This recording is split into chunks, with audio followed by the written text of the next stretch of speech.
안녕하십니까, 나이승입니다. 문재인 대통령과 김정은 북한 국무위원장은 2018년 4월 27일 판문점 평화의 집에서 남북 정상회담 직후 한반도의 평화와 번영, 통일을 위한 판문점 선언에 정식 서명하였습니다. 두 정상은 판문점 선언 1조 6항에 남과 북은 민족경제의 균형적 발전과 공동 번영을 이룩하기 위하여 14선언에서 합의된 사업들을 적극 추진해 나간다고 명시했으며, 특히 이날 선언문에서 1차적으로 동해선 및 경의선 철도와 도로를 연결하고 현대화해 활용하기 위한 실천적 대책들을 취해 나가기로 했다고 밝혔습니다. 역사적인 판문점 선언을 계기로 조만간 한반도 신경제 구상이 가시화될 것으로 예상됩니다. 선언문에 포함된 남북철도 연결 사업은 단절되었던 한반도와 동북아 공간의 복원, 한국 경제의 새로운 성장 동력, 남북 간 경제 공동체로 나아가는 출발선을 의미합니다. 요컨대 남북철도 연결 사업으로 한반도는 닫힌 영토, 폐쇄적인 영토에서 열린 영토의 개념으로 발전해 나갈 것입니다. 섬처럼 닫힌 과거의 공간이 아닌 대륙으로 뻗어나가는 열린 미래의 공간인 것입니다. 북한의 교통시설은 주철 정도의 구조로 이루어져 있습니다. 철도가 주된 교통수단이고 도로는 보조적 수단으로 사용되고 있으며 여객 운송의 60%, 화물 운송의 90%를 철도에 의존하고 있습니다. 북한 철도의 영업 연장은 5,226km로 남한의 4,077km보다 약 1,150여 km 더 깁니다. 하지만 단선, 노후화, 전력 부족 등으로 북한 철도의 평균 속도는 시속 20에서 50km로 매우 열악한 수준입니다. 과거 남북은 6.15 공동선언을 계기로 경의선, 동해선 연결 사업에 착공하였고 2007년에 완공하여 시험 운행한 바 있습니다. 특히 경의선은 2007년 12월 11일에 개통하여 접경 지역인 문산 봉동간 화물열차를 1년간 운행하였습니다. 경의선은 북한에서 가장 양호한 구간으로 간단한 점검 보수 후 개통에는 문제가 없습니다.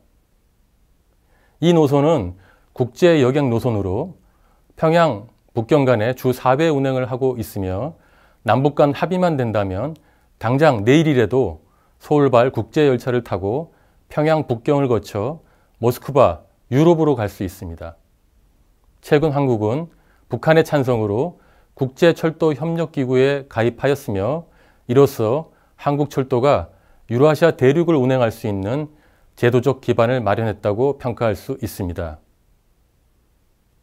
반면에 동해선 경원선은 북한에서 상당히 열악한 노선으로서 즉시 개통이 어려운 상태이며 대대적인 철도 현대화가 필요합니다. 동해선 남측 구간인 제진 강릉간 110km도 건설해야 합니다. 남북 철도도로 연결 사업은 남북 간 경협특구 사업의 성패를 좌우하는 상호 필수 불가결한 주요 기반시설입니다. 남북 철도도로 연결 사업으로 인해 개성공단 100만 평을 조성할 수 있었고요. 금강산 관광은 한 해 30만 명이나 다녀올 정도로 활성화되었습니다. 이처럼 과거 남북은 남북 접경 지역에서 3대 경협사업인 개성공업지구 개발사업, 금강산 관광사업, 경의선 동해선 철도도로 연결 사업으로 작은 남북 경제 공동체를 경험한 바 있습니다. 이제 동쪽으로는 나진, 서쪽으로는 신의주까지 연계되는 광의의 남북 경제 공동체로 확대해 가야 할 골든 타임입니다. 북한의 다양한 경협특구를 조성하고 이를 동해선 경의선 철도도로로 연결하는 것입니다. 최근 남북 및 북미 관계의 획기적 개선, 한반도의 완전한 비핵화와 함께 급변할 남북 경협의 미래에 대비해야 할 시점입니다. 미래학자들은 21세기 글로벌 시대의 경쟁은 더 이상 기업 대 기업 또는 국가 대 국가가 아닌 네트워크 대 네트워크의 구도로 전환될 것으로 예측하고 있습니다. 특히 유럽, 아시아, 태평양을 잇는 철의 실크로드가 연결되면 수송시간과 비용이 절감되어 남북 간의 경제협력뿐만 아니라 대륙 경제권과의 협력 확대에 크게 기여할 것입니다. 예를 들어 현재 부산에서 모스크바까지는 바닷길로 30일이 걸리지만 철도를 이용하면 그 절반인 14일로 단축됩니다. 인천에서 남포로 컨테이너 1개를 운송할 때 바닷길로는 $800가 들지만 철도로는 $200면 충분합니다. 커다란 경제 효과가 기대되는 이유입니다.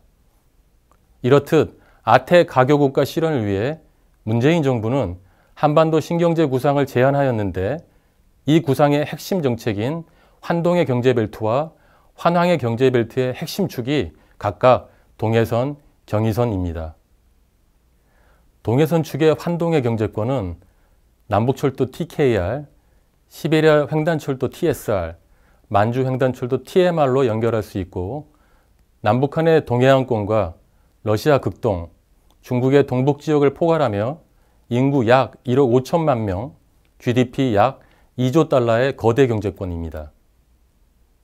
또한 경의선 축의 환황의 경제권은 TKR 그리고 중국 횡단철도인 TCR로 연결할 수 있는데요.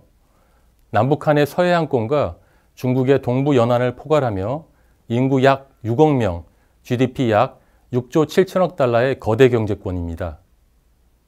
이렇듯 동해선 경의선 철도 연결 사업은 한국 경제의 신성장 동력 및 일자리 창출, 북한 경제의 성장 및 변화, 남북 경제 통합, 그에 따른 평화 번영을 동북아 지역 전체로 확산시키기 위한 매우 중요한 전략이라 할 수 있습니다.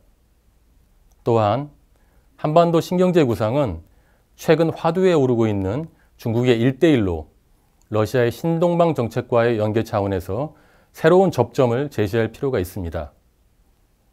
한국은 교역 1조 달러 시대를 맞이하였으며 중국, 일본, 러시아 등 동북아 영내 국가들과의 수출입 교역액이 전체의 40%에 육박하고 있습니다. 이러한 증가 추세의 교통량에 대비하여 남북 및 동북아 철도 연결 사업은 한반도 경쟁력 제고의 필수 불가결한 요소인 것입니다. 2012년 중국은 동북 삼성의 송도인, 하얼빈, 장춘, 심양간 고속철도를 개통하였습니다. 중국 전체가 이미 2만 킬로미터 이상의 고속철도 네트워크로 연결되어 있는 것입니다. 2015년에는 심양 단둥과 장춘 훈춘 구간에 고속철도를 개통하였고 조만간 중국 한반도 고속철 연결 사업이 화두에 오를 가능성이 매우 높습니다. 한반도와 동북아 영내 지역의 경제 통합에 대비해 남북 및 남북 중간의 동북아 고속철 건설과 산업협력을 준비해야 할 시점이 다가오고 있습니다.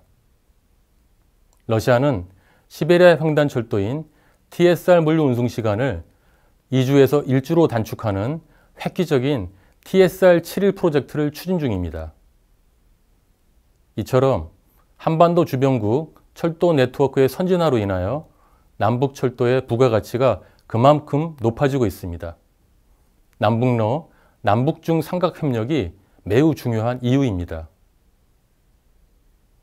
요컨대 한반도 신경제 구상은 한반도와 동북아의 협력 성장을 위해 동북아 영내 국가 간 국제 철도 네트워크를 공유하고 투자와 이익을 공유하는 초국경적 협력 메커니즘을 선도해야 합니다. 21세기 남북철도는 분단의 역사를 접고 통일의 길로 나아가는 시대적 소명을 안고 있습니다. 이번 판문점 선언을 계기로 남북철도는 한반도 동북아 일일 생활권, 남북경제공동체, 통일시대라는 한반도 도약의 기회를 맞고 있습니다. 통일의 견인차, 남북철도는 그 미래로 가는 길입니다. 감사합니다.